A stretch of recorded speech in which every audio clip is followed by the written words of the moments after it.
Oh yeah, we'll see that one.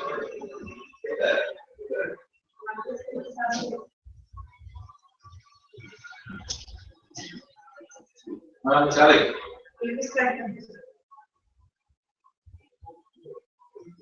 Wait. Oh, Maria's on the case. No, you're not. That is an exaggerated number. No, it's not. Is everything going okay? I don't know. I think the sound is short. Can you turn off the lights? Just see. Yeah. Oh, we'll pull the doors shut because the light is affected by the hall.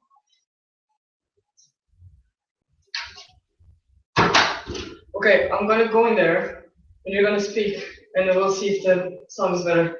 Okay. Because I'm trying to see between that and my laptop to see if it works. What do you want to say? Do you see the oh, I didn't see that. I'll just check that.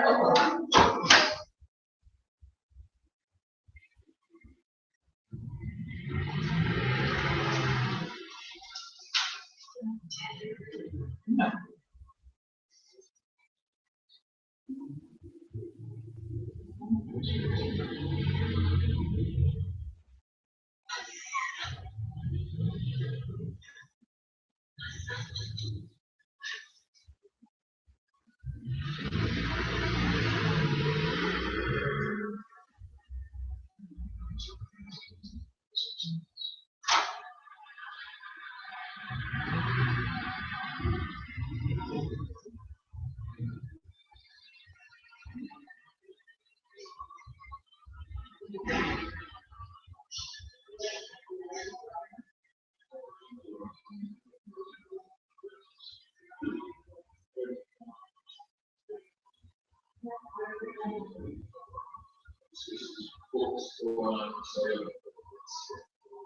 Thanks.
Okay.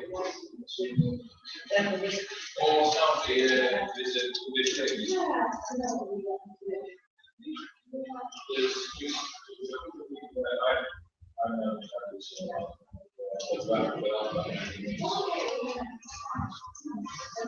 sorry. No, stay. Oh,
I won't put them out till half time just because they're what people are.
issues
So overall,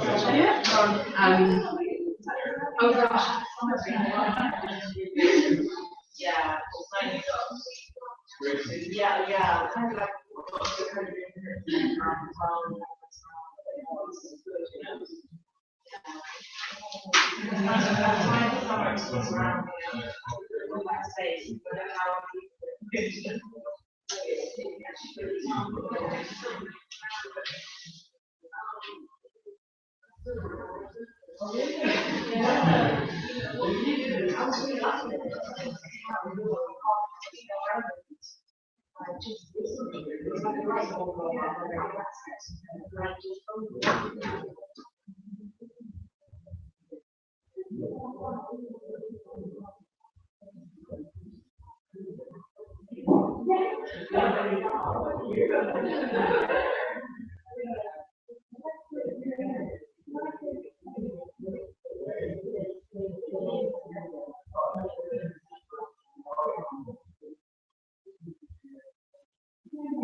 the thesis front of research for the contributors, everyone knows the name of the rest of the people. If you watch just kind of push them to the end, and there is some information about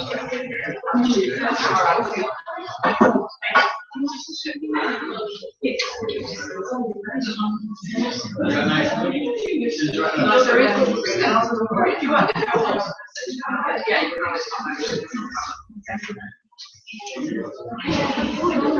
the thesis front are reserved for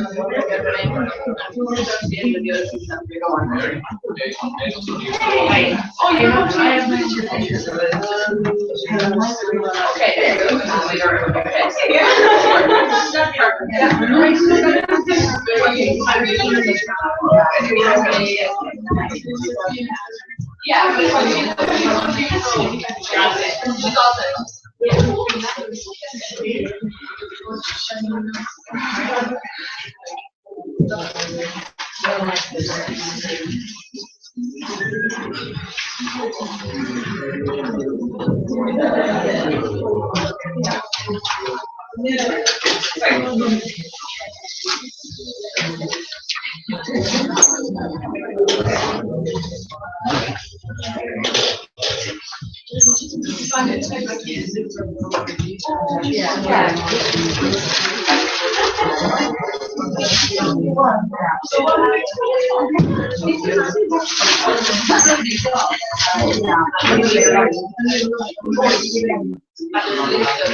I just suddenly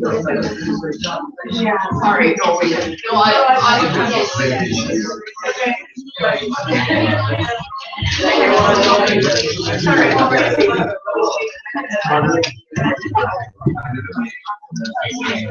yeah, we can have maybe a higher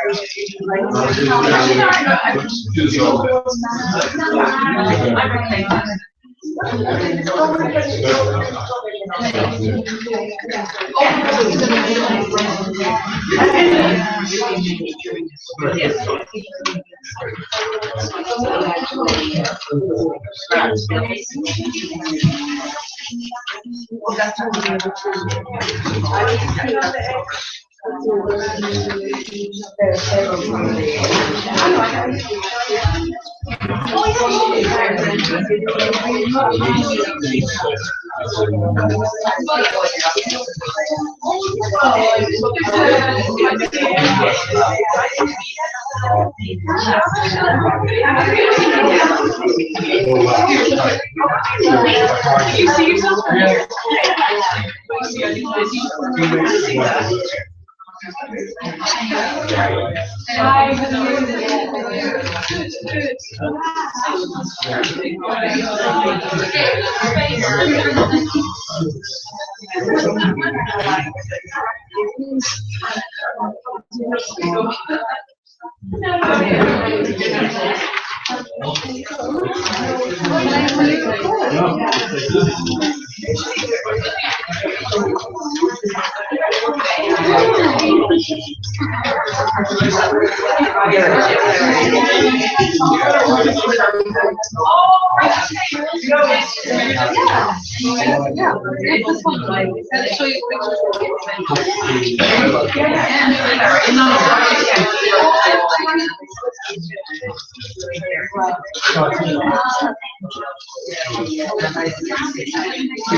I think I'll take it here.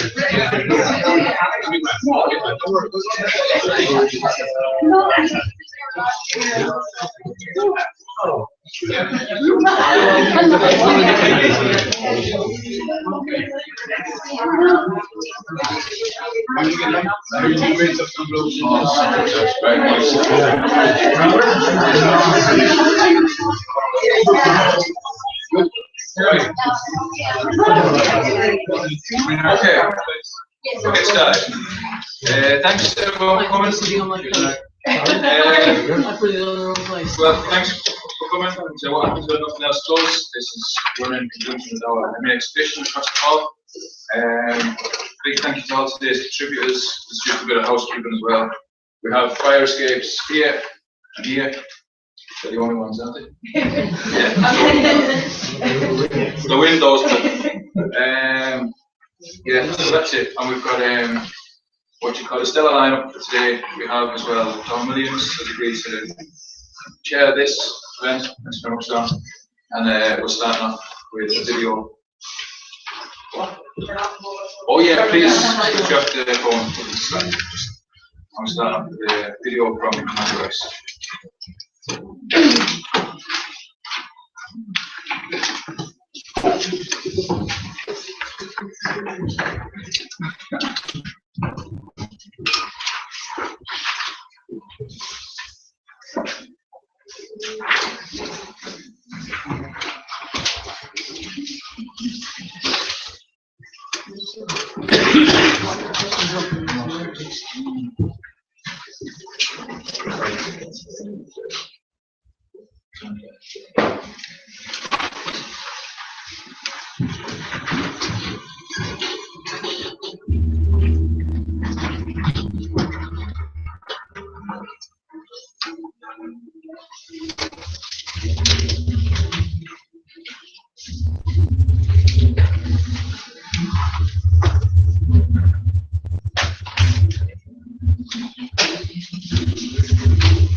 Hi, my name is Williams. I'm a curator at Crawford Gallery.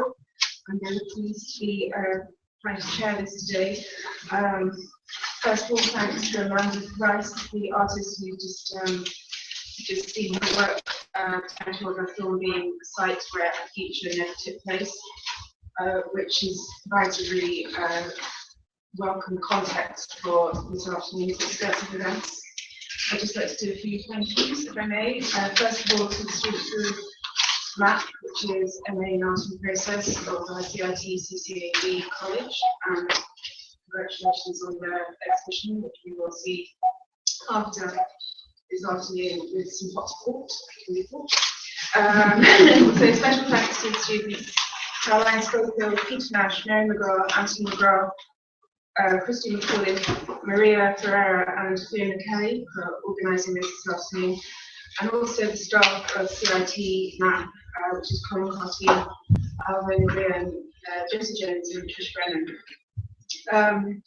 So just to sort of comment on the context of this afternoon, the title, What Happens When Nothing Else Does, comes from the answer from Richard Feynman, a physicist. When he was asked what is time, he responded, time is what happens when nothing else does. And that have truncated that to kind of allow Feynman's answer to become a question, not a statement. So the afternoon is about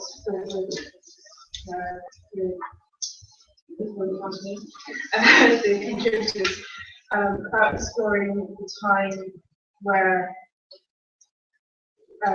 productivity doesn't happen, but might happen or allude to it. One of the ways I can explain this is for my own MA. I did an exhibition called Coffee Project, where 16 artists were asked to explore what coffee break meant to them. So the time of what we see as a non-productive time where you relax and break from your working practice. How do you respond to that? For example, Meg Morley, she created a triptych of blue sky images. Stephen Brown's, he wrote on the front of a rather extraordinary food shopping list, but it was the time where he smashed things and broke things and tried to sort of draw an underline to his thinking process. And Alan Phelan, he produced a framed NASA spaceman of someone, a spaceman that was exactly the same name as Alan Phelan. So he was obviously Googling himself. But you could argue that when nothing happens, it is paradoxically the most productive spaces of time and of often of change. The title and the theme of this discursive event also draws on an essay by the Rax Media Collective called Demolition. It's kind of small, maybe 3-paragraph essay. It's quite easy to find on the internet, but it's well worth, it's quite a considered piece. And they talk about the act of demolition. It's not only dismantling materials of a structure. A house can be built again, but the time taken to build the life of that animated house is once lost. It's once can never be retrieved. And I think that has echoes of the same building here that I think in the next year, all the studio spaces of Sample-Studios, which Aideen will refer to in a moment, and all the time and the events and working practice within this building will be lost, not to be seen again in that format. The Rax Media Collective, in the demolition essay, we also say that structures rise only to prove they can fall, which reverts back to Amanda Rice's piece. Correct me if I'm wrong. It was that structure was originally built in, I think, 1942 to house Jewish immigrants to create a sort of workforce for hats and textiles, and I think it folded in about 56 or something like that in the west of Ireland. So we're also talking about this afternoon the relevance to the current rise of new buildings that we see across our cityscapes, the potential of empty buildings, and the difference between the vacant and derelict. And these themes are also very resonant in the work of students in the exhibition, especially with Fiona Kelly, Anthony McGrath, and Caroline Spokal, that you may be familiar with, but afterwards we can look at their work more thoroughly. So I will be stopping in 2 minutes. I just want to first introduce the 4 speakers for this afternoon. Each speaker will be 15 minutes. I'm going to try and keep a tight ship, so I'm going to try 2 minutes towards the end to give our presentation. And then that will bring us through to 3:30, where we'll have a quick coffee break, and there's lots of cake out there, which is inspiring. And then questions will be for after 5 o'clock. We'll then have 4 more speakers and questions in the top 4 to 5 o'clock in the studios. The first speaker is Aideen Quirke. She's the artistic director of Sample-Studios, whose core mission of Sample-Studios, of course, is to support professional development for both emerging and established artists in affordable creative workspaces. Along with tactics, gallery space, she's going to provide an overview of the history and growing of Sample-Studios and how it will progress in this time of uncertainty. Next will be Ruth E. Lyons, who is currently doing an MA research at CCAD in re-inhabiting the rural. She's also an artist in residence at the National Sculpture Factory at present.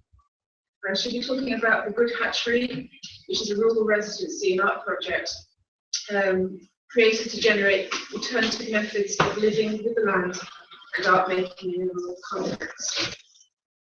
Next we will have Aoife Potter-Cudden and William Claude Delforet, who, as you will know, are founding members of Quirke Community Art Link. It's a community arts organisation bringing creativity through collaboration, where people work, live and play to create pride, community, identity, and a collective understanding of their local environment, along with a big emphasis on fun, which I think is very, very relevant. And then finally, for our first section, we can have Tim Spalding, who is an engineer, designer, educated and established below him. His interest in street furniture and the built environment has led him to publish 2 books. One is Cork City Field Guide to Street Furniture, and the second, A Guide to Cork's 20th Century Architecture. So I will leave you at that, and I'll introduce you to Aideen to do the first presentation.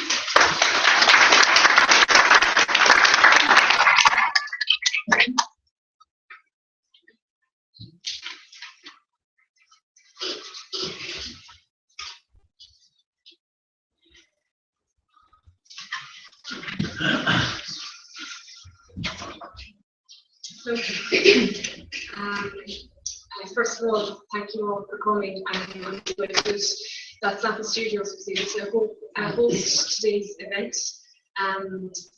The amphitheatre here is directly across from the MA exhibition, so it was kind of the perfect location for it.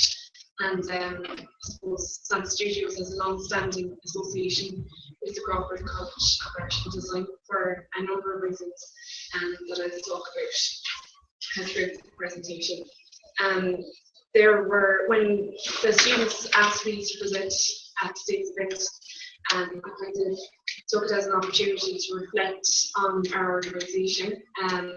I only been appointed as artistic director since August, so I'm relatively new to the position, but not to the studios. The studios began in 2010, and I joined as an artist member shortly after that. So I've kind of been involved with the organisation for a number of years.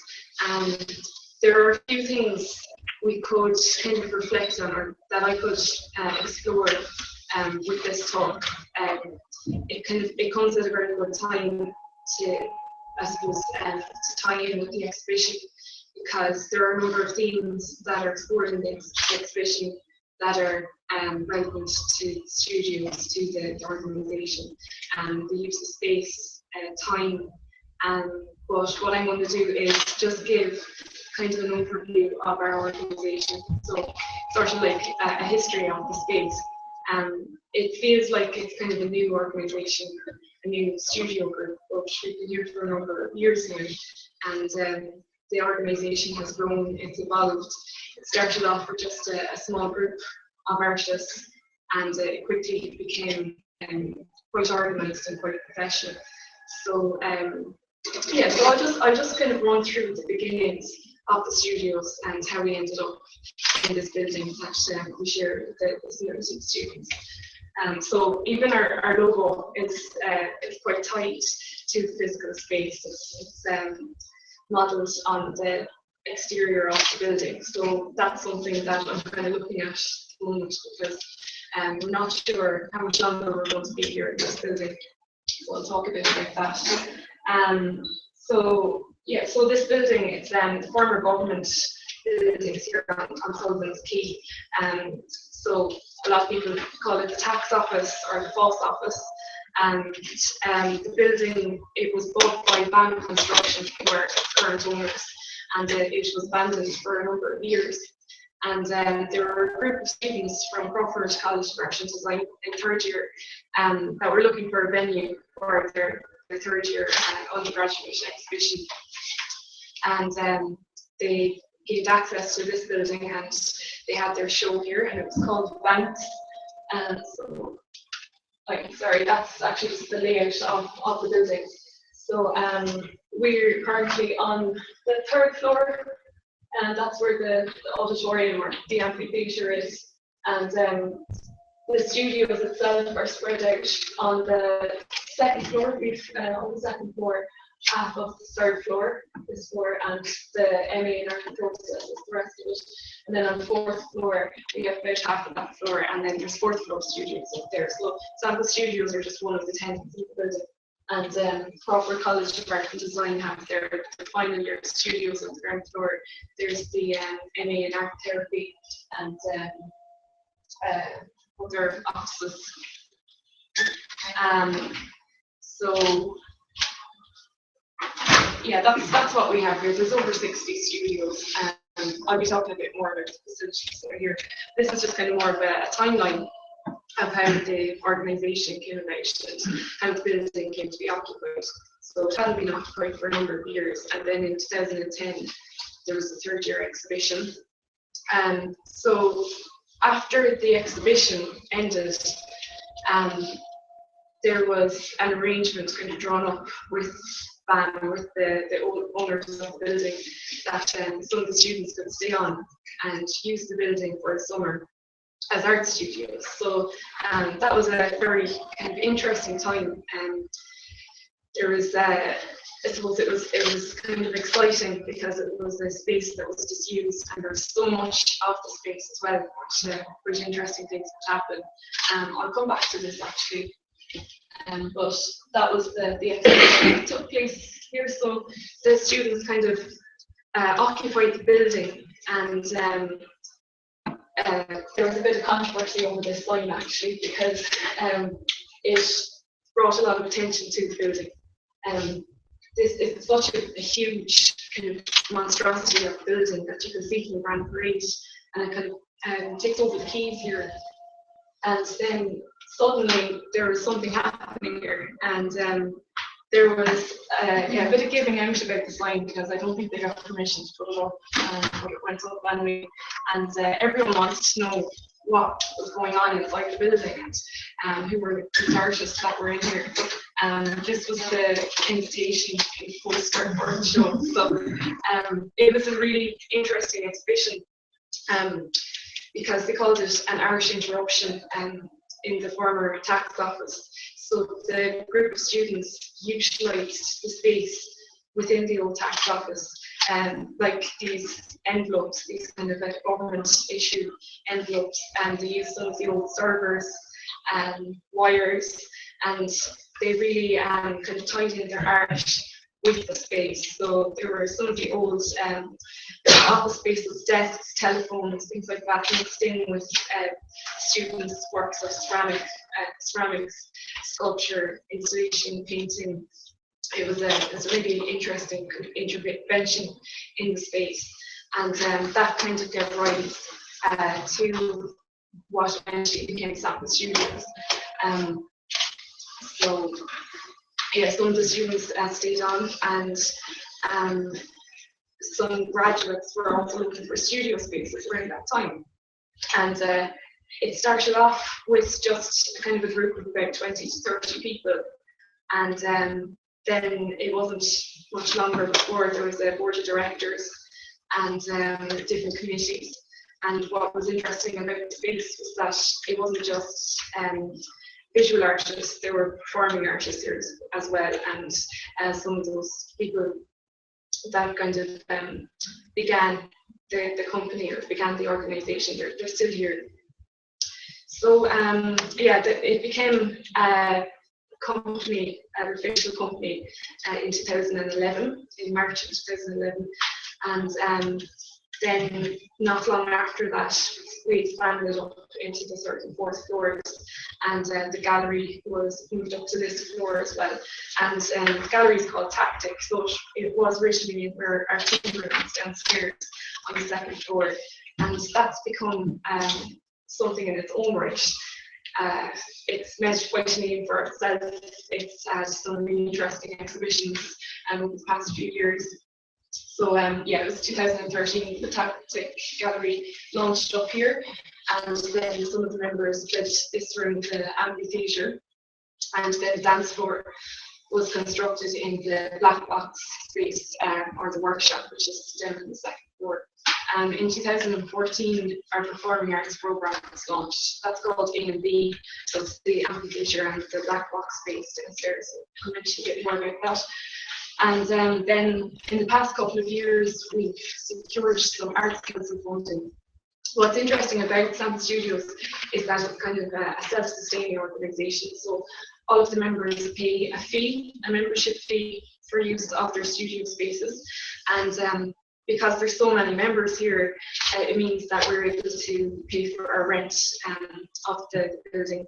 But then in the past couple of years, we've gotten funding through the Visual Arts Workspace scheme, the Arts Council funding, and City Council funding as well. So that's meant that there's now a paid position, so I get paid for some work, and my job then is to try to, I suppose, guide the studios into the future and apply for more funding so we can become more professionalised, and I suppose a lot of the funding goes into the programme as well, so we can pay artists and pay artists for their work.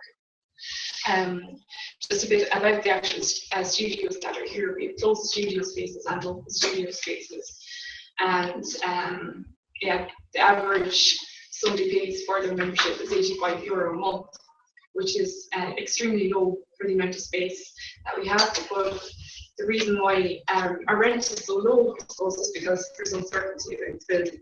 The building has been earmarked for redevelopment, and the plans are available to look at online.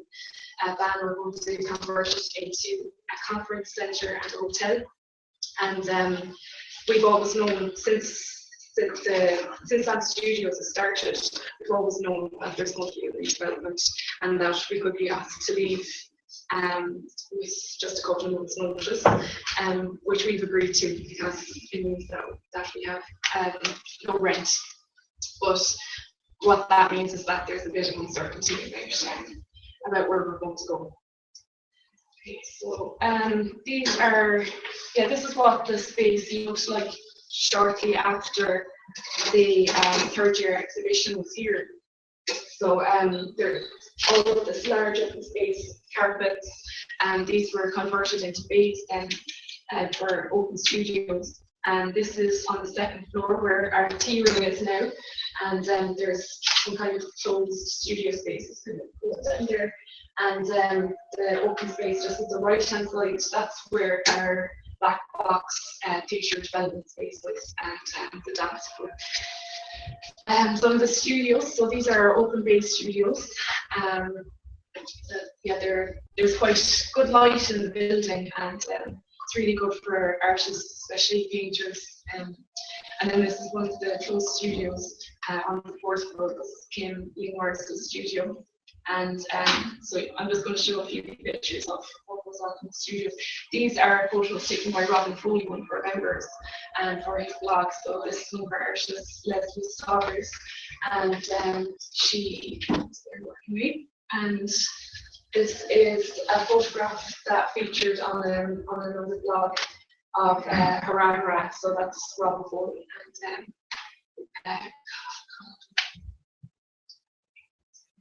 and this is our print and textile space. So the spaces, the facilities here, they're quite DIY. I suppose they were constructed with a low budget or non-existent budget. So that means that we don't have the same facilities, I suppose, as the more established organisations in the city, but they're functioning, and people are creating really interesting work there. This is our board shed, which is down in Quirke. So we've got space. And tactics in our gallery space, which is currently undergoing refurbishment. It's just outside here. The next show, the members' show, is open on the 10th of December. So yeah, that just kind of started off as a project space, a creative project space. And it's mostly members that were exhibiting there, and it's kind of evolved, and it's become a very interesting art space in the city. We're not really tied. We're not tied to any institution either. So I suppose there's no pressure on the type of work that's exhibited, but we do have a very specific remit in that we try to exhibit work that's challenging and that's interesting, and it's mostly emerging talent that's exhibited there, and cross-disciplinary as well. So we've had some very interesting shows this year. We've had 11 exhibitions altogether, so it's quite a jam-packed programme. That's the space. It's kind of a typical white cube space, very basic, but that means we can do a lot with it. The most recent show that was here was The Construction of Meaning. This was an exhibition of new work by Gemma Carney, one of our members here, and she'd been working on this body of work for 12 months. So we were all delighted to see it turning. So it was extremely well received, very accomplished body of work, and our opening events are usually jam-packed as well. They're good fun as well, so we get, I suppose, a lot of students who come up from the college to see the work. I won't talk too much about the programme because I'm restricted by time. It's alright. So I suppose I'll just get to the end. The workshop is part of our performing arts programme, so that's the black box based in the series.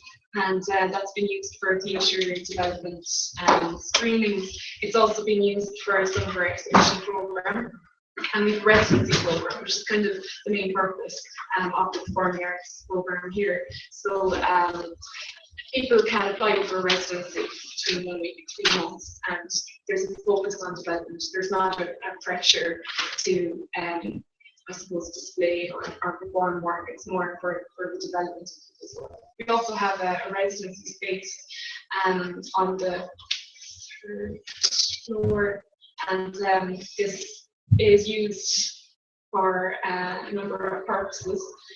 So we usually award a residency to graduate performers, and we have an exhibition afterwards. So I suppose these are different awards that are given to graduates to try to support emerging artists.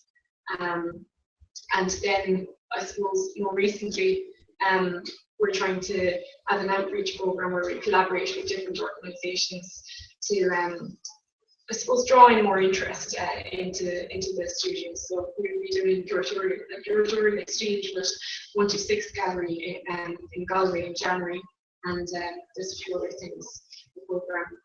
So what's happening now is that there has been an increase in Arts Council funding, and part of that is because of the introduction of academic staff.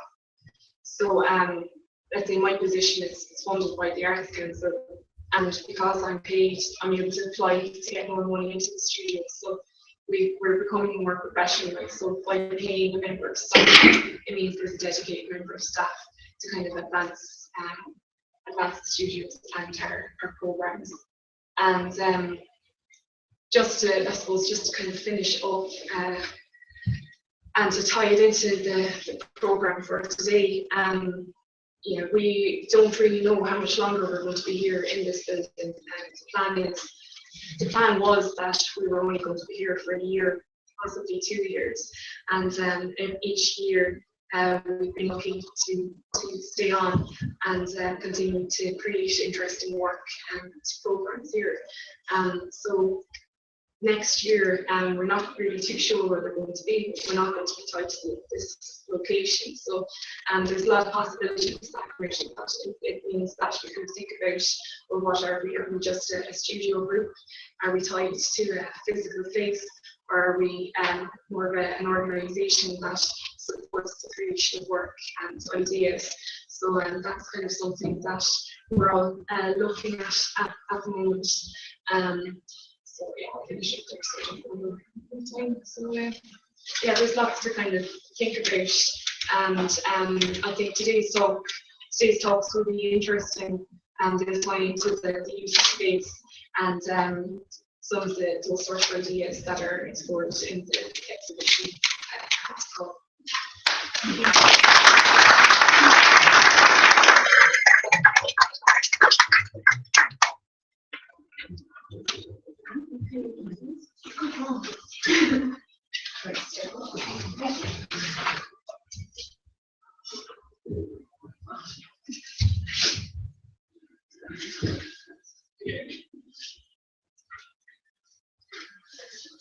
Hi, everyone.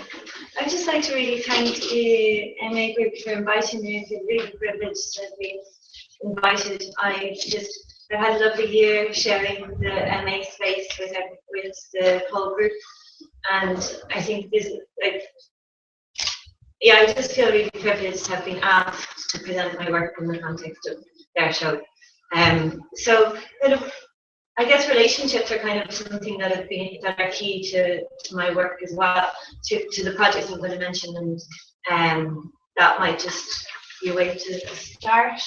So, okay, I'll just say as well that, so in relation to the topic, what happens when nothing else does, the work, I'm just going to talk about 2 projects, and they're both tied into 2 different landscapes. I'm kind of looking at how an alternative use of these landscapes that is not industrial. So I'm looking at, and my work is really concerned with landscape and how it's changed by the energies of industry and mining. So I'm going to just talk about a project with the salt mines of Europe and a project I'm doing on the Baltic Island. So this is a project called Dechstein, and these are salt bowls that I carved out of salt from a mine in County Antrim. It's the Irish rock salt mining company, and it's a huge industrial salt mine on the north side of Belfast Lough. So I carved this series of bowls called afterings, and I kind of see them as vessels. They're not used as bowls. They're dissolved, and they're made out of solid rock salt. But this work is an ongoing series that I'm doing. This is inside the mine. With so those bowls were created from the salt from the Irish rock salt mining company, and they provided the salt for me to produce the work. And in exchange, I've given them 2 bowls. And so there's a series of 8 bowls that go from a very rock to a very finely small carved bowl. But from doing that work with them, I became really fascinated with the geology of this unseen landscape, which is an area known as the Dechstein Sea, which is an ancient body of salt water that is 230 million years old, which I just find so mind-blowing that there's even a name for this, you know, that and then like the massive learning curve I kind of went through just from finding that out to finding out that all salt, all rock salt is actually from ancient bodies of salt water, even the Himalayan rock salt in the mountains from an ancient sea. So I'm following on from the project I was doing. I started with the Irish Rock Salt Mining Company. They put me in touch with the EU Salt Association, which are an association that oversee all the salt production in Europe. And I proposed to them a project to navigate the seam of the Zechstein Sea by linking all the mines in Northern Europe that exploit the seam. So all those dots are mines that tap into the Zechstein Sea. And what's really fascinating is I think that salt is very brown because it's on what was the shore of the sea. And as you go east, deeper into the sea, it gets purer and purer. So when it's in England, it's grey, and then at points in Germany, it's blue, and in Poland, it's white. So I'm developing this project where I move across the sea and create a further series of these carvings from the salt from each of the mines. So it'll produce a series that kind of illustrates this, or makes visible this invisible scene, while also producing a film that kind of tracks this navigation. But what I really like as well about this is that it's really tied into it's funded and like enabled by the mining companies, and that each of the mines are funding the production of the series from that mine, and then they will eventually they will each own a segment of the series. When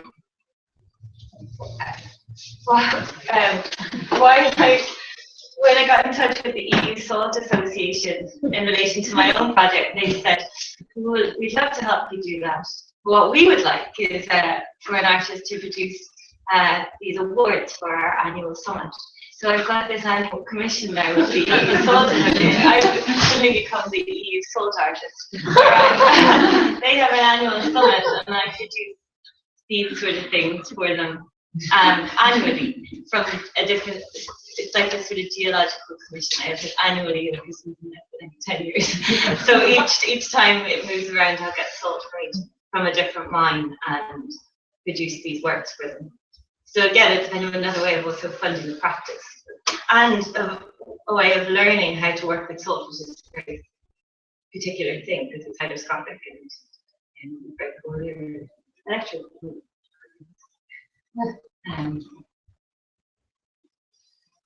So then with the Irish Salt Mining Company, I have this lovely relationship now where they had the series of bowls up at their 50th anniversary in June, and they sent the bowls back to Mermaid Art Centre where I was exhibiting, and then they included all these little salt specimens as kind of gifts. That's one of the bowls, and which I then included in the show. So it's nice.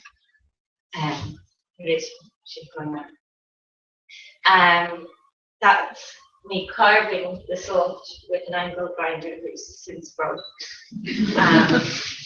In Offaly, it adds a good hatchery. And what's incredible about the salt as well is like a litmus test as to how much moisture is in the atmosphere, because that was in July. Not gone, but the year before, which was incredibly hot month, but the yard was saturated from the salt drawing the moisture out of the air, because this is where Offaly is. It's in the Midlands of Ireland, in what also was a lake, which was the Midlands of Ireland would have been under water, and that's where the bog comes from. So then, so since 2007, I've been co-running a project called The Good Hatchery, which is an artist-led studio and kind of experimental project space in the Bog of Allen. And it's a space that we got for free in return for renovation. And now I'm going to briefly try and talk about a project that I haven't talked about before, called Bog Babes 2016. This is a calendar that myself and that I'm producing with a load of fantastic women that I know. So this is kind of a look at fuel economies in a sort of roundabout way. So it's a calendar. I'm going to read a little bit of an essay while I show you some of these images. The essay is called Dream Pool. We live in an age coloured by electricity, fueled by petroleum, in cities built on tarmac-laden streets. Our lives decorated by coloured plastics, fossil fuels dominate our time. Under the day glow of the forecourt of the petrol station, we pump petroleum into our cars to accelerate. It is a time of luminescence, of speed, motorways, and airports, screens, and the endless days of digital time. We live in a culture based on novelty, yet every day we build this new world from the rubbish heap of a previous civilization. We operate on a fluid landscape. Our understanding of humankind's place on Earth and the nature of the planet are constantly shifting. Today we live in a global society. We have moved beyond the local horizon, speeding across landscapes and dropping in and out of the time zone. Our daily routines are no longer dictated by the rhythms of the sun and the moon, but rather by global economics and digital time. Energy is an obsession. Electricity encourages the illusion that we are separate from nature. Living in heated homes, with light and flick of the switch, it is easy to imagine that we are not subject to nature, that we simply inhabit but are not part of this cosmology. Yet behind all these comforts, this electric garniture is an intimate connection with the primal substance of the earth, oil, an ancient matter drawn through physical labour from deep within the belly of the planet. In the relatively short history of humankind on Earth, an estimated 50,000 years, we have been using oil for a very small portion of that. Oil is known to have been used in its crude bituminous form as a building material in ancient Egypt. The earliest historical reference to oil wells and the use of oil for domestic heating and cooking is made by the Chinese polymath Sten Ku in his book Dream Pool Essays. In this book, he describes the extraction of rock oil from fire wells around 300 AD and how it was channeled through bamboo pipes for use in individual homes. This is the beginning of the habitual burning of ancient carbon as part of domestic routines. We are pretty small on the scale. There are places on Earth where oil pools are so close to the surface that it oozes through cracks in the ground without human intervention. In other places, access is more difficult and requires deep drilling and ever more inventive methods of extraction. Since industrialization, our civilization has been defined by an oil mania, a busy history of industry, war, high-speed communication, trade, travel, and electricity. The land, too, is shaped by it. From the surface infrastructures of pylons, derricks, tarmac streets, airports, motorways, petrol stations, oil rigs, and power stations, to the underground wells, tunnels, mines, and endless network of pipes. The skin of the earth is at a pockmarked as we hack to access increasingly scarce reserves and maintain a continual injection of petroleum into our lives. I'll leave the essay there for a minute, but this project, these calendars are going to be sold in petrol stations around Ireland. The idea being that is to try and get an artwork to as diverse an audience as possible, and to an audience that wouldn't necessarily go to galleries. There's nothing on the calendar the only text on the calendar is the essay. So it's, to bring it into to a broader questioning of fuel economies, and to really look at the strangeness of pumping this ancient matter into our cars to go faster, and look at the material nature of these substances and how we engage with landscapes. So you'll see it at petrol stations soon enough. But we'll also be launching it on the Good Happy website. And again, like with that project, it was just this incredible week of hanging out with fantastic people on the bog and being in an environment that you know is typically used for industry, no other reason, and just I guess throughout our time of being in Offaly, we kind of had this riff of kind of the Midlands coastal stigma. I mean, I'm from Dublin, and we would have always gone on holidays to the West Coast and never really set foot in the Midlands. So Dangan, as an aside, Dangan in Offaly, when Dingle in Kerry changed its name to Andangan legally, it literally wrote Dangan in Offaly off the map, and to this day I'm still down as living in Kerry with the Arts Council.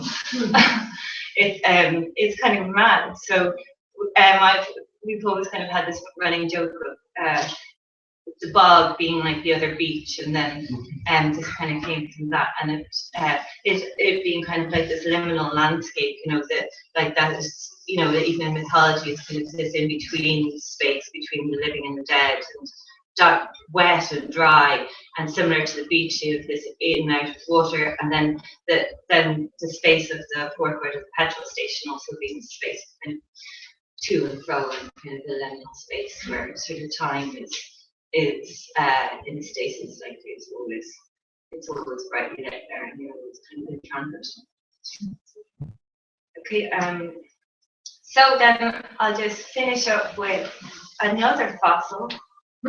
So this is also a little PR stunt, because I'm just promoting the show that's opening next Friday. It's a two-person show with Angela Fulcher and Galway Art Centre, and I'm showing this new work, which is Dream Pool. Yeah, I'm just reusing the title, Dream Pool. So this is a slab of limestone which I just became intrigued with because of the coral formation in it. So I've just polished this and put it on a little it's a small table that I made out of stainless steel. To the right of that is the stand for the bog-wave calendars. I forget. Sorry. Oh, anyway, this table goes with another table that I've made called Storm Glass, which is kind of based on a Victorian barometer. It's the two of them go together. Anyway. Along with this piece, these images are from my space in the Sculpture Factory, and these are just works in progress for this show, but this is another experiment with water and oil. So to kind of with the two tables in this work, I kind of see them as like looking at fossils and ways of reading the future and the past through oil and formations in water. Fossils. So that's just spent oil and water. Thanks a lot.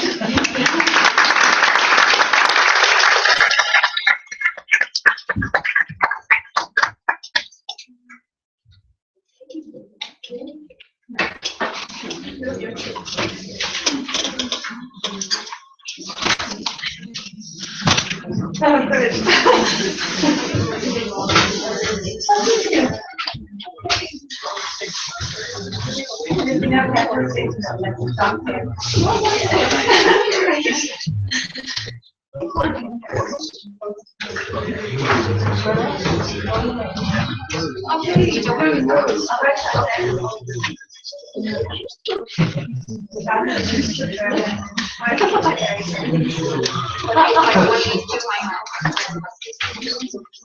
Yeah.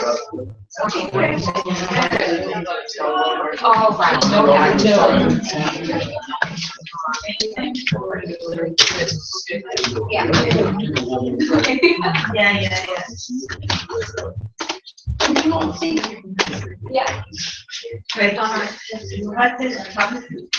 Okay. My name is Aoife Potter-Gogan, and this is William Frodel-Foray, and we work with Cork Community Art Link. We use the artistic director there, and I'm the manager. And we're delighted to being asked to speak at this. It's unusual that we get to speak at something like this, actually. So it's interesting to actually talk about our work in the context of all the other work that's been discussed here. So I think I'm just going to take you through a brief history of Cork Community Art Link and look at it within the framework and the context that's been set by the title of today's event. We had a lot of discussion about that, actually. So we're kind of still navigating how we feel about that title in the context of the work. So bear with us. It's a bit easy because 15 minutes to talk about all of that 33 years of work looking at certain things. I need to introduce a new organization because some people don't know about it. So, Cork Community Art Link was set up in 1993 by somebody called Ron Melling, who was head of education in the Crawford Gallery Cork. And it started as a scheme with 12 people employed. We started to work into mainly institutions, psychiatric hospital, center for people with disability, and also with community groups, mainly young people, for 3 years, doing plenty of different work, a lot of traditional medium like painting, sculptures, things like that. And after 3 years, the collaboration with Host stopped on Art Sleeping. I continued 2 programs. I continued to work in the 2 places where I was working myself, in our ladies hospital or in the parish with the community. Then a year later, the organization was kind of given a go ahead by FOS to get 2 new places, and we restarted it. We never regained the 12 people position, we were at 4. During the first 3 years, we were based in the Crawford Gallery. And the organization was running a certain way. After those 3 years, we decided to run away from the Crawford Gallery to go in community context. We rented a shed in Blackpool. That's the first thing we did. Our first big project there was a parade to rebuild Art Link in the sense of trying to create a platform for lots of people to come on board. Parades are interesting for that. Really interesting medium in terms of collaboration. For the next few years, until 2003, we experimented, we researched a lot and worked with plenty of communities. We work mainly in street theatre, so parade, etc. And also in institution, we run at the time the longest program in Ireland in a psychiatric institution for 10 years. We run a program of what emerged outside the artists, the first one organized in Ireland, with a solo show in Lima in 2003. Just after that, we moved into Shandon. We had moved quite a lot. We were funded only project to project. We were kind of ostracized on finding it very difficult to get funding. Our practice, what we were doing was merely recognized. It was really needed by the community. There was a real thirst for it, but we didn't have the resource. So in 2004, we moved into Champion, into a building that was an old bakery, when it's 100 years old. We started to renovate all the building. By that time, we had built up the followers of volunteers, of people like the doors of Art Link have always been open to anybody. People who walk into our places and 5 minutes after to find themselves working. That was really the idea. We tried to be as inclusive as possible and to give access to people. We would have worked mainly with marginalized communities. So yeah, 2004 we moved into Blackpool, into Shandon, sorry. The year coming is going to be City of Future. Of course, we're very excited by it. For us, it's the opportunity for plenty of communities to have access to the future, to be part of it, and we feel that we got this really a lack of access for so many people to engage in the process of art and creativity that's going to be brilliant. When we go to present our project, we are not received as we wished, of course. We managed to get a small bit of funding enough to what we were hoping, but far from it. And then we met someone called Penny Ray. Penny Ray arrived in Cork to be director of the Triskel.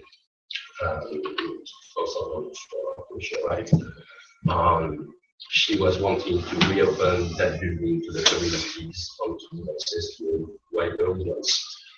She became very interested in our work and started to support it, and agreed to come into partnership with us.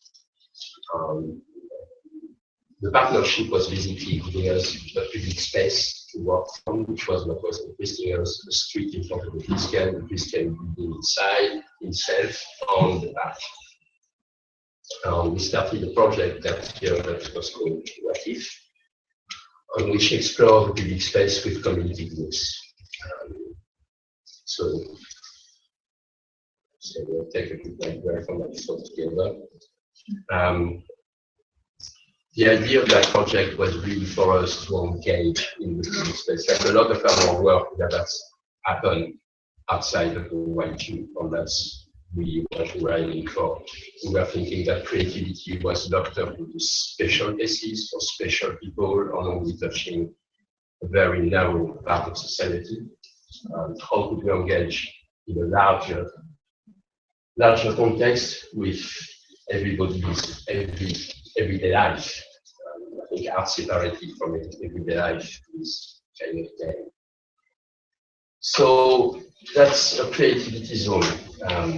In 2005, so we hit the street where a bunch of 12, 13 artists working with us, different creative people, and plenty of volunteers of community group. I think we have around 150 people. We work with traveler community, deaf community, people in wheelchair, disability group, young people. And with all of them, we're going to look at their access to the public space, how they feel about their public space. We started with those things which were called the creativity zone, and it was, we asked for the authorization to be creative for anybody in the city center on a certain delimited space, delimited space. The idea for us was to question the space where creativity was happening. Why there was no more happening on the world of culture outside our street? We really engaged many people. We built up surveys from out of that. I encourage you to go on the website. And that's the first project that we did with that. The project was so successful at the end of it, that we worked 6 months, and at the end of it, when they did all the space, the street, etc., and for the different projects that were done by the different groups, we created a kind of space with plenty of different vision and different impressions by the people. That we decided to move on the program with that, because visibly there was a lot for us of material to work, a lot of demand from community groups to engage with that. We started to work on What If. At the time, like this is, I like that photograph because like that's people working on a big piece of public furniture. Every time we did survey, we had plenty of survey or any intervention in public space to be street furniture, and the making of them is part of all the processing. On that picture, you can see that there's 4 people. There's an Iranian man, a refugee called Aideen. There's Chris, who is from Tucker. There's Salif, who is from Somalia, and Matthias, who is a Vietnamese French person. I think at the time was an incredible space where you would find any nationalities, any age, any kind of people, any way of life. All of those people that never encountered art before arriving in that workshop, and all of them embrace project and start to question their creativity, their skills, learn. It's all about what we do. That was the bakery, so in Chandler. The first What If project that we did because we had moved in Shandon, was a What-If project in Shandon. So we start to explore the area. So we go out in the street, we talk with the people, we are there every day, asking them questions, on meeting all of them. So that project, we did a movie, we did plenty of interventions following, again, the results of the survey. We developed different projects with different groups. And that's in Mahon, where we worked for 4 months. We were in residency with another project, especially with young people on their use of public space in Mahon. So we worked like that with a group of young travelers. That's a totem that we made. We made portable galleries, plenty of graffiti, etc. Another What-If intervention is at the top of Shandon, there was a library. We started to collaborate with library because we think they're truly some of the last public space which are truly democratic, on which engage really with the citizens. So we brought the library outside in the street because there was really, from the librarian, a wish to engage with young people who don't read enough in the community. We brought plenty of books, we brought street furniture, we used the space for 2 weeks. We were there, engaging with people every day through workshops in the street, etc. That's a project that I particularly like. It's how to work with the minimum of material. It's a beautiful project. Like we started again in Shandon to talk with senior citizens about their neighborhood, about their memories of the public space in Shandon. We worked with a French artist called Philippe Chevignet, who is doing the same kind of programmers in France, very engaged with community, on what invented that process, which is now called reverse graffiti. We started to work with that in the 1990 and worked it. So we started to work with different photographs that people brought us on, again, survey, talking with people, meeting them, asking them what was life before, having young people talking with old folks, for example, asking them what kind of things were in the street when we were 10 years old, we might be 40 or 50.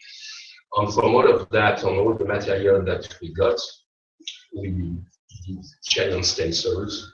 So that one, for example, it's a photograph of the brass band of Shandon in 1895. Now that brass band, the motorized still in existence. So we did the stencils of that. It's basically water. It's the pollution which is getting out of the wall. So we just use high pressure of water, take the pollution out, and the image come out. What is interesting is that those images will appear like phantomatic, and then they're going to disappear with the process of pollution reappearing. At the start, that the community was very worried because Shandon has been really left behind. It's supposed to be the pear in the crown or whatever. It's an area which has really a very particular landscape, a particular history.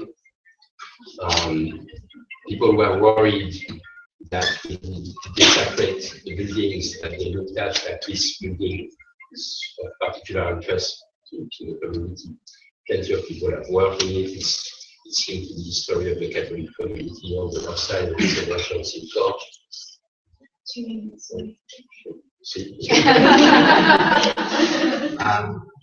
So anyway, they accepted, and then after when it disappeared, they were all trying to enjoy that. So there's plenty of images, like for example, there it's all linked to water, making barrel makings, etc. So that's discussion, etc. Voices of Shandon, 1,000 people, 1,000 flags. How can we pass above the laws of the city, of people? How can everybody use the best gallery space that there is in your city, the sky, and put their own mark? How can everybody be part of their own culture, making it at the place of just consuming it, just being an audience? Great project. We work a lot with the traveler community. for reasons which are quite obvious. I think the amount of racism negativity toward them is absolutely atrocious. Their lack of access to resource is really bad. So we work on projects like here. It was a dog house project on how to try to convince a group of men in their 40s, 50s to do something arty, which that community particularly they look at art as something it's just decoration, it's no interest. But we managed to do a project with them. We also look at them, we created website because all their memories, oral or photographic, how to try to keep plenty of their memory because their old folks are disappearing very fast on their stories. Fantastic intervention in school in collaboration with City Library, working around books, 200 children doing 200 elephants, each with their own elephant. Yes, that's 200 elephants. Yeah.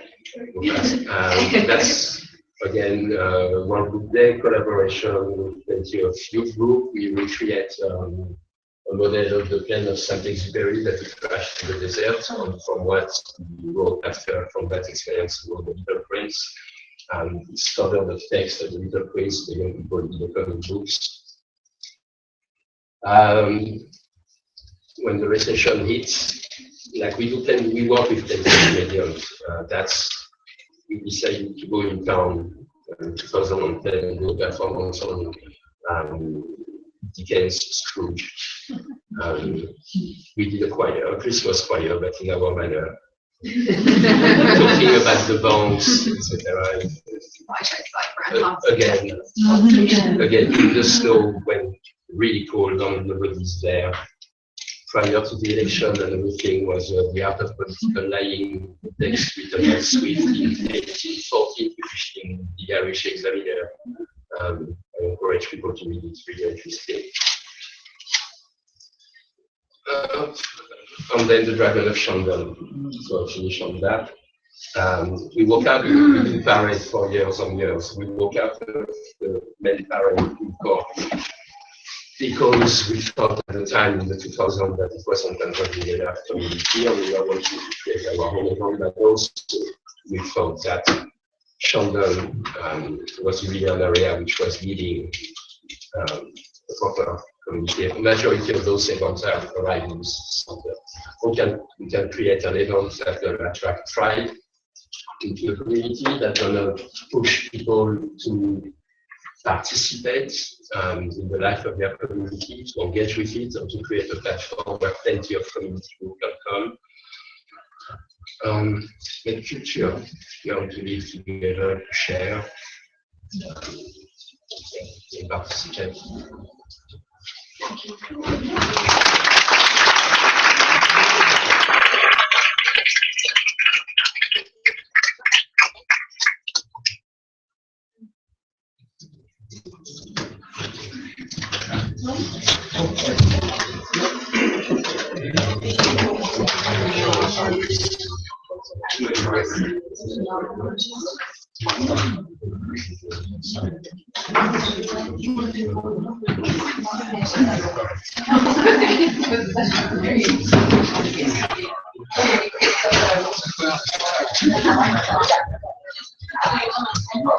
So, I'd like to thank you for inviting me.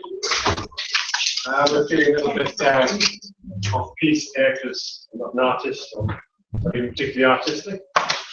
But I think that's kind of the reason that Anthony invited me, just to have a different perspective, a different slant on things. I think what he was expecting me to talk about actually is the history of this building. I'm interested in architecture and I'm interested in local design. They probably expected me. No, it's fine. I'm going to put the slides on in a minute. This is the voice. It's just a voice. So, because it's an audio visual, this is the audio bit. It's probably expecting me to talk about Frank Murphy, who designed this, and possibly the history of the site and how none of you are actually supposed to be here because nearly 8 years ago this was supposed to become a hotel and apartments, and it was going to be very swishy and shishy, and obviously then the wheels fell off the wagon, and we all know what happened next. But I'm not actually going to talk about the history of this. I'm going to try something totally different. I explained the brief, or rather I mentioned the brief to a friend of mine who is a past graduate of the programme, because I was kind of lost. What was I supposed to talk about? He said, he came up with this idea. He said, talk about history that happened between the big historical things. So, what happened in, we all know what happened in, say, 1916. What happened in 1910, for example? Not a year that pops into the mind. So he wanted me to come up with ideas of small things. So I thought small. Instead of thinking big, I thought small. I thought as small as I could. And this could be a feminist manifesto. Usually there's no space there. So stop. But this says stop. Stop. Now, as Dawn mentioned at the beginning, I wrote a little thing on street furniture a number of years ago. Not the kind of street furniture William was talking about, the benches and shelters and those kind of things. But it included those. It went down to the minutiae, the micro stuff, the really small things. And this is a little tiny stop-up cover that you might find on the side of the street outside a shop or a house. It's only maybe 5 or 6 inches square. But I did this obsessive survey where I took photographs of every bench in the city, and every bus stop, and every telephone kiosk, and every one of these. And obviously, I didn't plan on publishing that information. But as I started to look at them, and thinking, I have to give the images here, there's something wrong with that projector, it's not projecting read very well. But as I started looking at these things, this is a cover for a valve underneath there. I started seeing beauty in them, even though they're about the most mundane, boring looking things you could find. When something's been out on the street for 100 years or 120 years, especially if it's cast iron is incredibly resistant to weathering. It will last centuries without being painted or anything. So a lovely patina starts to appear on it, and in certain lights it's a beautiful purpley colour, or they're look gold. And even though these are very mundane objects, somebody's put some little bit of thought into these. And despite my attempt to find the most boring thing I could find, there's even history built into these little objects. Like, you see these quite a lot. I call them the pie crust stopcock. There's a nice meat pie there. Or vegetable pie. CCWW, Cork City Waterworks. Obviously, Cork City doesn't have a waterworks anymore. It doesn't have Irish water. So this is now a historical curiosity. But there was a time in Cork there was an inordinate amount of pride in having an efficient and publicly owned water utility. When you start looking around, you also start seeing things like this. This is Hive. The Hive was an iron foundry and engineering works in Cork City. And it wasn't the only one. There was McBride's, William McBride's, they were on Merchants Quay. There was Merrick's, who are down where the bus station is now. And the likes of these things will never be gained again. This is a throwback to the times when a small town like Cork had manufacturing industry, when we didn't buy everything from China. And men, mostly men, let's be honest, worked to create patterns to make these castings were sold. And the thing is, it's probably did travel much further than you all, because by the time you got to Dungarvan, there was another company, another family making something similar. Likewise, there might have been one in Sligo or Tralee or what. So even you do find this one's from Glasgow, from Scotland, the Sun Foundry, which made everything from bandstands to lampposts and little small things like that. You also find stuff where you start seeing, if you look at the later ones of these, you start seeing the use of Irish on them. So obviously you know what that means. And here's another one. And here's another one, right? So there's even kind of a bit of postmodern Gaelicization. You know, public realm in Ireland would have been entirely, at least in terms of urban realm anyway, would have been entirely Anglophone until the 1920s. But the state and companies started deliberately using Irish, little snatches of Irish on post boxes or even on these little covers to reinforce national identity. So again, something really boring and mundane, starting to talk about national identity, like you wouldn't find Ishka anywhere else. Some other smart house suggested that perhaps if the brief was what to talk about when nothing else happens, I could just put that up for 15 minutes and wait and see. But I thought that was a bit cheeky. One of the things that I started finding very interesting about these things is these covers. They're slightly larger, but they tell a story. So we've P.M. Murphy, 41 Paul Street, Cork, and he was a plumber. And there's another one, P.M. Murphy, 41 Paul Street, Cork. In larger cities, not so much today, but certainly when I was growing up, you would find certain quarters of the city would be popular with certain businesses. Like London, in London, Charing Cross Road was the book trade, okay? And then around St Paul's would have been the book printing industry, and Fleet Street for publishers. Well, in Cork, Paul Street, and that area around Paul Street was where all the plumbers would have had their shops. In those days, plumbers wouldn't have just done installations, they would have had their own showrooms, and they also would have manufactured objects. You didn't buy boilers, you specified a boiler, the plumber would make the boiler on the premises, especially the bigger ones. So we know about Mr. Murphy where he was, but we also know at some point he moved either to or from Drawbridge Street, which is not that far from Paul Street. So there's a little narrative going on with these very dull little things. And there's another, that was just M. Murphy, I wonder was your relation. And sure enough, there's a Morris Murphy, Cork plumber, okay? But it's, you see these outside houses, big houses, little houses, universities.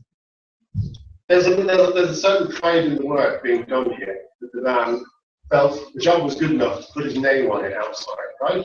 And who today knows who Morris Murphy is? I don't. His descendants are probably still living in the city. Anyone who's in the room. But in a way, these little things are memorials to long dead people, because these were all put up, as I say, 100 years or more ago. Which, you know, considering how soggy Cork is, and how badly we maintain everything, it's kind of a miracle that there are so many of them left. Barrett's, plumber, John Stack. You notice the designs are very similar. I suspect what happened is there was a catalog, and you could basically order whatever you wanted in that area, and it would then you'd buy them by the gross or the dozen or whatever it is delivered. P. Toomey, plumber, Cork, in Scotland. It's Fullwood. Actually, look, this one, it's set into a piece of granite, okay? So who today would go to the trouble of getting a bit of reclaimed granite in Cork and setting a 12-inch cover into it? It's just, there's a pride in doing what you're doing that's been largely lost, I think. Hyatt's. One thing that becomes very obvious is, okay, we had Murphy's at the beginning, but an awful lot of these names are English names, or British names, should I say. And when I was speaking to some people in the plumbing industry, one guy had a story that basically the Scottish, before the Scottish came to Cork, we had no reliable plumbing. The whole of the Scottish plumbers apparently had brought the whole plumbing industry in Cork and sanitised the whole city. Somebody else had a theory that these guys were ex-army, ex-military. They'd stayed on after their service, they had a trade, and they started working in the plumbing industry. You'll see very few Irish names amongst them. So there's one, Michael Barry, or M. Barry, he crops up a bit. Hennessy, Richard Hennessy. There's that plumber. R.J. Warren. I love that one. J. Fryer. Goodman's. There's just something kind of hearty and honest about these. The lovely clear lettering, right? And the lack of ostentation. Spotterswood, that's the crop, eh? Now, obviously, I'm exaggerating a bit. There are obviously got plenty of Irish involved in the trade. There's McCarthy at North Main Street. So there's a William Black. Amazingly, as I say, this is probably about a century old. William Black, or his descendants, are still in business. They're based on the Douglas Road, and they're still working in the plumbing industry after 100 odd years. There's another William Black one. Charles McCarthy. Now, in the case of Charles McCarthy, I actually know what he looked like. That's him there. He was Catholic, and he started a plumbing business in about 1880. And he was very good at getting big contracts, so he ended up getting a lot of work for UCC and prestigious things. He also worked extensively for the Royal Navy in Queenstown, and he worked quite a lot for the British Army. And all his early adverts say the kind of appointment to, you know, such and such an officer in the barracks and stuff. Obviously, by 1923, the adverts had been changed. He wasn't quite, you know, making so much of the military connections. But this building, four-story building, it's on across from the Opera House. That was built in 1900, and that was his house, but also his family house. They lived up here, and then there was workshops and a showroom for all the plumbing things. So the whole thing's all on one side, and it stretched right back. And his grandson still runs the business today. That's his office there, Miles' office, and they're still working in this industry, in the plumbing industry. 2 minutes, I will get to the point. There is a point. The Bartholomew Cook and Sons, they had a sideline selling bicycles and novelty address cards. So here's a guy falling off a cliff. I'm assuming his clothes have been stolen. But Cook, or rather his son, William Livingston Cook, came to the end. Bartholomew Cook's business started in about 1880 as well. His son took it on, but he was murdered in 1923 on the steps of his home. No one was ever held responsible, but what happened was some people came to the door claiming to be checking for a non-existent curling club, and he went down to talk to them, and he said he wasn't interested. As he turned to walk away, he was shot in the back 3 times, and the men ran off. His children ran off after them, but luckily they weren't shot, and the gunman got away. The reason he was probably executed was because he was a justice of the peace. He was a Protestant. He had no political involvement whatsoever. His widow obviously was heartbroken after this, and had been various death threats against the family. So they shipped all of their possessions and sold off their businesses, and they all moved to Auckland in New Zealand. And they never settled in Ireland again. Amazingly, Cook's great-grandson, David, is still in the plumbing industry, except now on the other side of the world. They're apparently one of New Zealand's leading plumbing businesses. There's something about plumbing that must get in the blood. So I tried to find the most mundane thing, and even when I'm doing something this boring, we're talking about Merley, talking about Irish nationalism, we're talking about family businesses that run for 125 years. You even get a little bit of graffiti art there. I didn't do that myself, but some clever person. All right, so that's me. I'm done.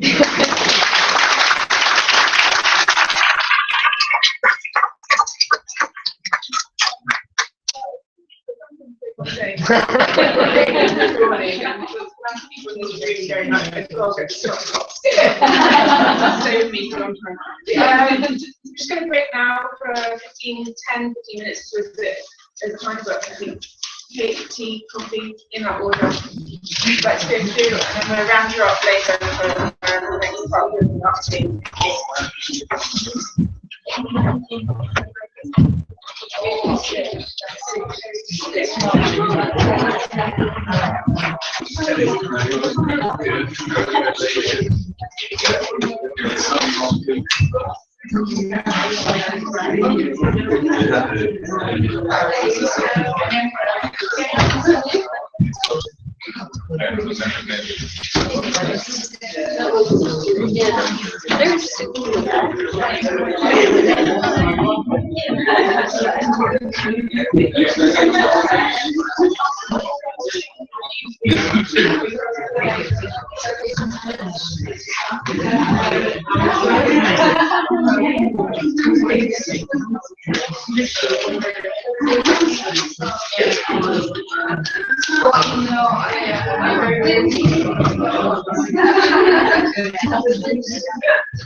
We were in this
Again,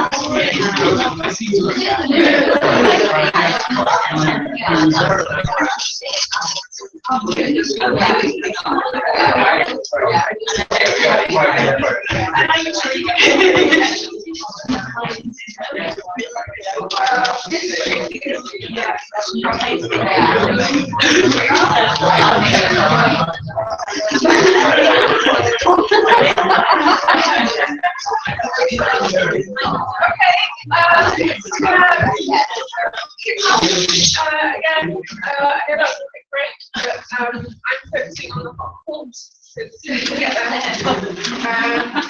So just some housekeeping first before I start. If you can switch off your phones to mute, that would be really present for everybody, for contributors. So for the second four contributors, I think what's been really interesting last four contributors is just this wide range of areas of topics that are incredibly interesting to us. And even afterwards, I just had 3 conversations about stock costs. Everybody's just like amazed by it, I think. And like this salt and salt, again, is actually sort of a material that we're all so familiar with, the kind of almost like silent sleepers in our lives that's been activated. I'm just going to, again, just very briefly context the afternoon. And I just want to throw out 2 quotes from this essay, Demolition by Writer Judy Kravis. And they're all kind of very straightforward quotations, but sometimes we forget to think about these things that are important. So structures rise only to prove that they can fall. While demolition may be completed using a bomb or a bulldozer, it is triggered by a survey, a judgment, or a document.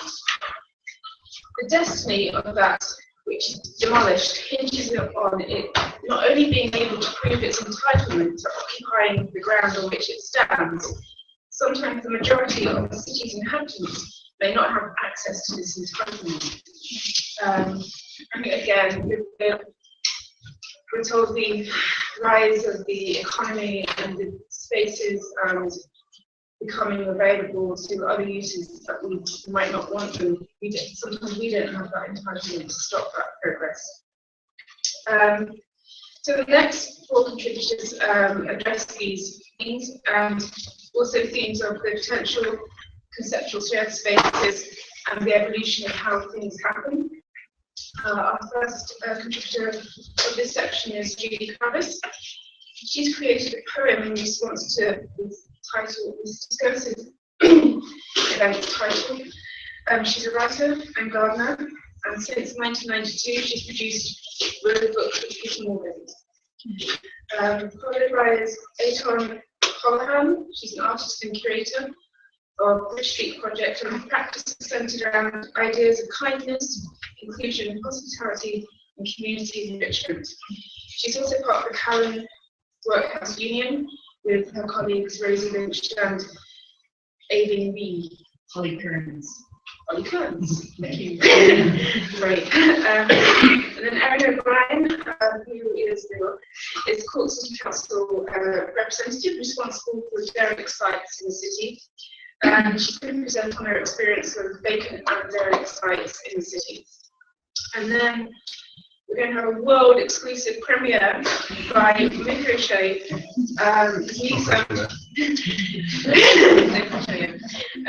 new sound piece, which is based on the lectures of Richard Feynman, which we're basing the afternoon title on. He's a member and director of Quirke Artist Collective.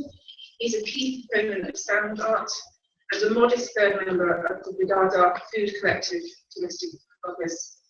So I will pass you over to Judy, and thank you for your listening.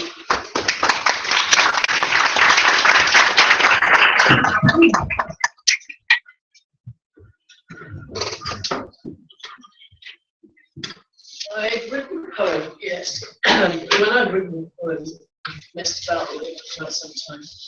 I started writing something in prose. So I've scattered a few copies of what's the business around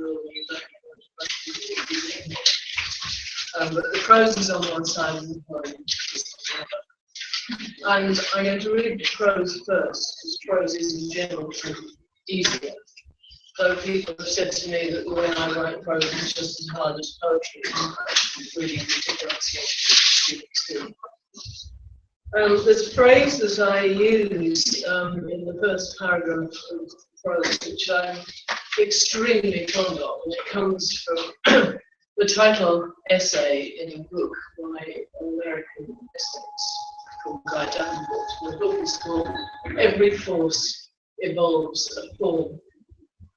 And when I was a teacher, I used this really often because I just love it. Apparently, the phrase comes from the leader of the Shaker movement in America, Mother Ann Lee, who felt that, and his example in the first paragraph of his book is actually about a broom, the house sweeping broom that Mother Ann Lee invented, because she felt that there was a force which was what you needed to sweep, and it involved the form of her broom, which would have been the stuff together as a broom.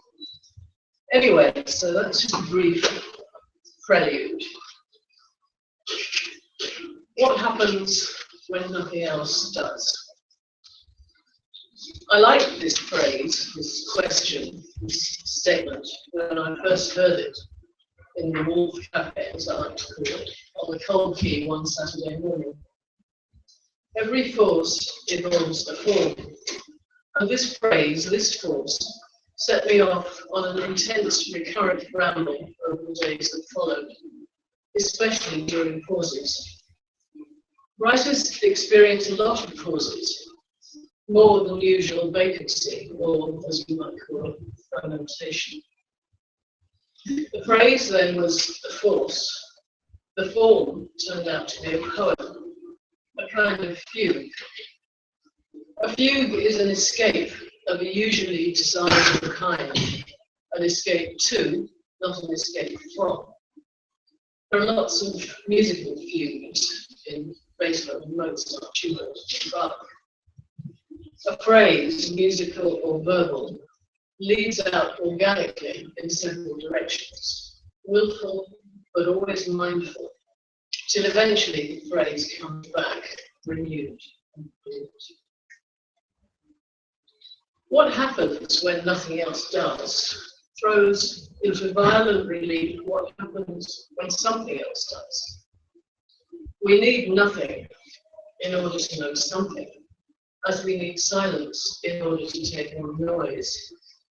We need a lot of nothing, a lot of silence to take on the something, the savagery of everyday life, which often as not is happening quietly and naturally all around us, as savagery does. Part of being a writer, maybe most of it in my case, consists of responding to the set of influences that arrive. Could be seasonal, could be emotional, could be bodily or historic. Right now, this phrase, what happens when nothing else does, becomes the focus of your entire state of mind. You write from it, towards it, around it, away from it, and back to it. A fugue is always something you can start again, or whose stopping is illusory. What happens when nothing else does is this, and this, and this. So that's prose. And here is the poem, which is what came along first. Doubtless arising out of some of those vacant moments that the writer has, probably sitting, in my case, probably looking out of the window, quite possibly listening to music. What happens when nothing else does? Each sod ripe, each window open, not a cat stirs when nothing else does. A synapse pops. You sneeze. You itch. You try to relax in killing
So I always told to bring something. You know, when you're asked you to talk, you bring something. So I thought this all will be revealed.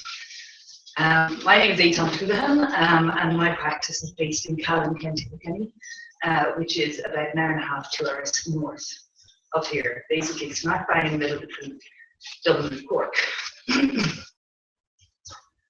I run Fellies, which is a space in Callan along the medieval road of Bridge Street, Upper Bridge Street. This street has been in existence since medieval times, and Fellies has a long and rich history of hospitality in the town.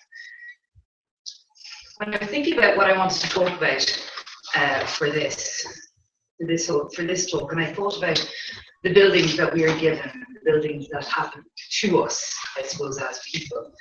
Fellies, for sure, was something that happened to me. I used my master's for sure to figure out exactly how I could begin and end, and Fellies could begin and end, and both could be autonomous without being completely enmeshed. And through a number of fantastic writers such as Alison Bechdel, Donald Winnicott, and Adam Phillips, I figured out a way to extricate myself from these bricks and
where there had been plans to develop another part of the building, to sell that to a housing agency for use for housing for people with disabilities and people at risk, and with that money, create an art centre. Again, I had no idea that this was so when the bottom fell out of the market, Fellies began to grow organically, which personally I think I'm very happy that that's what happened. But it also, a building can be very heavy on a person's shoulder that doesn't expect it, you know. And so that was why when I was studying my master's, I used it to kind of extract myself from bricks and mortar. Now, the workhouse, which is here, is also a building that I've been enmeshed and involved with for the last 10, 12 years, I suppose. But in the last 5 years, it has changed its direction and become Callan Workhouse Union, which seeks to address the actual kind of history of the functioning of the workhouse and why it was built in the 1840s to address social welfare, really, and poverty, and its dark famine years. but to try to kind of address that and move forward. We just finished a series of residencies from this last year, including some of the artists that you can see that has addressed a number of through artwork has addressed what this building has kind of stood for within the community and larger, what the workhouses have symbolised in Ireland in general. But I just wanted to kind of mention that one of the projects was by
the theatre company and asked people to give us their stories about Bridge Street in exchange for a cup of coffee, tea, or a slice of cake. And by doing that, we began to build up a foundation of stories of the past of Bridge Street and the potential future to Bridge Street. We collected all of these stories and decided that we wanted to do a response, threefold: civic engagement, architectural, and theatre response. And by using this year and a half up until the actual Bridge Street project was realised, to gather all of these stories, we brought people with us in this reactivation of the street. So I was the architectural producer of this project. The theatre response, as you can see here, was a 80 cast member theatre piece that then incorporated all of the different stories that we had gathered. It was written by John Moore, who was we worked for 3 months on the script and on casting. We used the whole street, and we also used buildings within the street. So it was a promenade piece that had an audience capacity of 120 people that went on for 10 nights during the summer, just there. It was amazingly successful, and it was I think it has changed the time. Certainly, it's changed people's ideas of what Bridge Street can be. The architectural response, which may come to explain why I brought this lovely piece of furniture with me, was in conjunction with an architectural group called Studio Weave. And what we did was, together, Studio Weave designed an architectural response called Reflective Elevation, which sought to, using the palette of the town, reflect the elevation of one side of the street onto the other side of the street to visually symbolise the conversation that the street has been having with itself, and to kind of emulate the stories that we have been gathering, conversations that have happened on that street for the last 1,000 years or so, give or take. So reflected elevation is it was and still is what has actually visually kind of reactivated Bridge Street. Tom, your talk about stop cuts was really pertinent as well to this, because there are these forgotten and beautiful architectural details that people no longer see.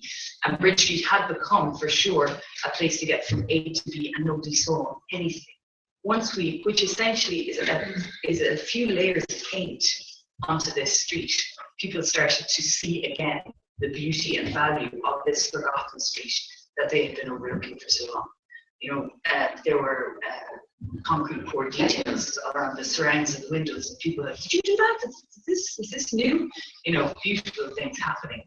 Since then, people are really considering there are 2 businesses in the process that's going to be opening up.